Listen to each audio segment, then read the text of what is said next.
जी से मिलने के बाद, उस मुलाकात के बाद प्रधानमंत्री ये सीधी तस्वीरें राष्ट्रपति भवन से।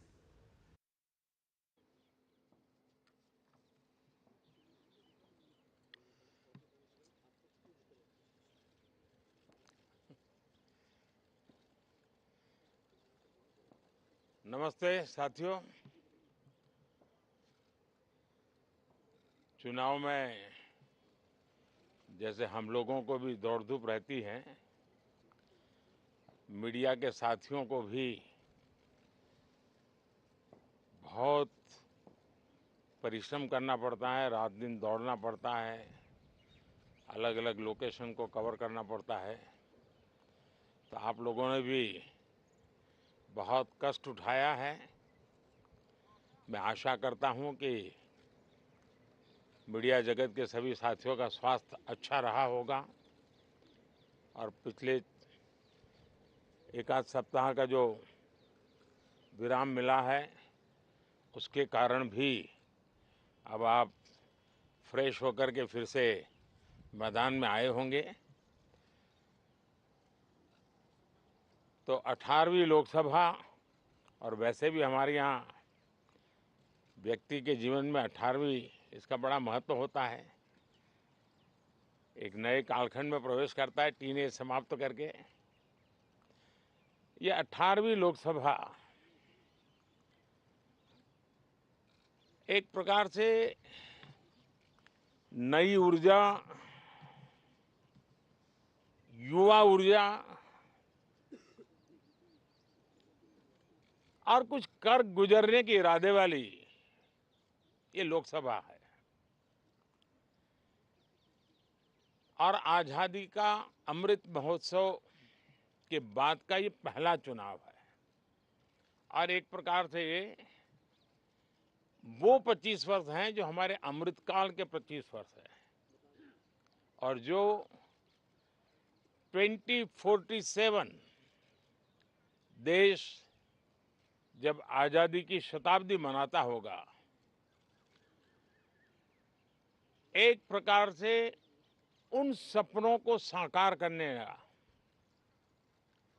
एक बहुत महत्वपूर्ण पड़ाव ये 18वीं लोकसभा है। साथियों, एनडीए सरकार को तीसरी बार देश की सेवा करने का देशवासियों ने आदेश दिया है, अवसर दिया है। मैं देशवासियों का फिर से एक बार ये अवसर देने के लिए हृदय से आभार व्यक्त करता हूं। और मैं देशवासियों को विश्वास देता हूं कि पिछले 2 टर्म में जिस गति से देश आगे बढ़ा है, समाज के हर क्षेत्र में परिवर्तन साफ साफ नजर आ रहा है।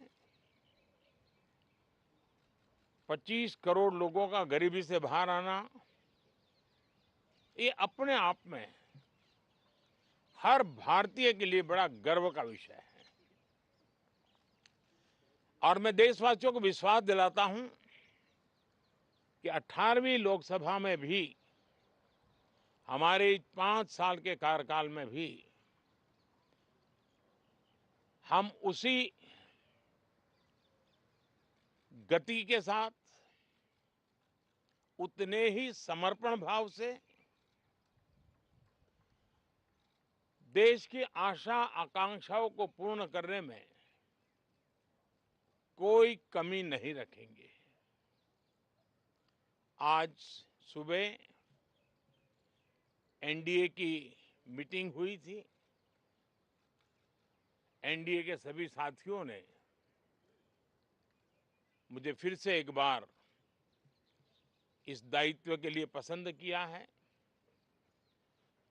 और सभी एनडीए के साथियों ने राष्ट्रपति जी को इसकी जानकारी दी। और राष्ट्रपति जी ने मुझे अभी बुलाया था और मुझे प्रधानमंत्री डेजिग्नेटेड के रूप में काम करने एक नियुक्ति दी है और मुझे शपथ समारोह के लिए और मंत्रिपरिषद के सदस्यों के सूची के लिए उन्होंने सूचित किया है। मोटे तौर पर मैंने राष्ट्रपति जी को कहा है कि हमें 9 तारीख शाम को सुविधा रहेगी। अब बाकी डिटेल तो राष्ट्रपति भवन वर्कआउट करेगा और हम तब तक मंत्रिपरिषद की सूची राष्ट्रपति जी को सुपुर्द करेंगे। उसके बाद शपथ समारोह होगा। साथियों, सरकार एनडीए की एक प्रकार से एनडीए 1, एनडीए 2 और एनडीए 3 ये एक निरंतरता है और हमारे संकल्पों को लेकर के, सुशासन के प्रति हमारी प्रतिबद्धता को लेकर के और देश के सामान्य जन के सपनों को पूरा करने के प्रयास के रूप में इस निरंतरता को हम और अधिक ऊर्जा के साथ और अधिक व्यापक विजन के साथ आगे बढ़ाएंगे और समय सीमा में लक्ष्यों को प्राप्त करने का हमारा प्रयास रहेगा। 2014 में मैं बहुत नया था। मुझे अब एक लंबे समय तक इस कार्य का अनुभव मिला है, हमारी टीम को अनुभव मिला है और इसलिए हमारे लिए अब तुरंत ही काम को आगे बढ़ाना बहुत ही सरल रहने वाला है और इस अनुभव का लाभ भी देश की सेवा करने में मिलने वाला है। इन 10 साल के कार्यकाल के दरमियान भारत की वैश्विक जो छवि बनी है, दुनिया के लिए एक विश्व बंधु के रूप में भारत उभरा है, इसका मैक्सिमम एडवांटेज अब शुरू हो रहा है और मुझे पक्का विश्वास है ये 5 वर्ष वैश्विक परिवेश में भी भारत के लिए बहुत उपयोगी होने वाले हैं। दुनिया अनेक संकटों से गुजर रही है, अनेक तनावों से गुजर रही है,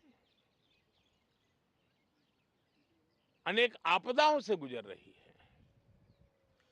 ऐसी विकट परिस्थिति दुनिया ने बहुत लंबे अरसे के बाद देखी है।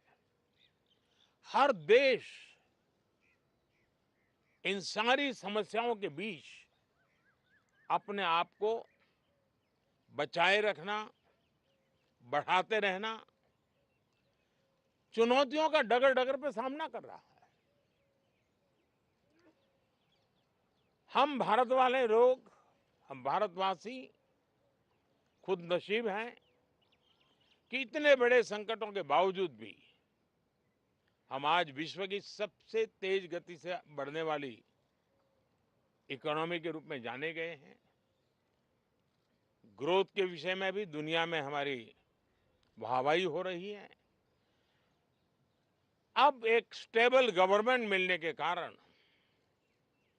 और परिचित व्यवस्था और नेतृत्व मिलने के कारण दुनिया का भारत के प्रति रुझान, भारत के प्रति उनका आना बहुत तेज गति से होने वाला है और मुझे विश्वास है कि देश के सभी राज्यों को इसका लाभ मिलेगा। देश की युवा पीढ़ी को सबसे ज्यादा लाभ मिलेगा। विकास के नए ऊंचाइयों को छूने में एक वैश्विक भागीदारी का वातावरण आने वाले 5 साल में बनने वाला है। तो इसी संकल्पों और आदर्शों के साथ हम आगे बढ़ेंगे।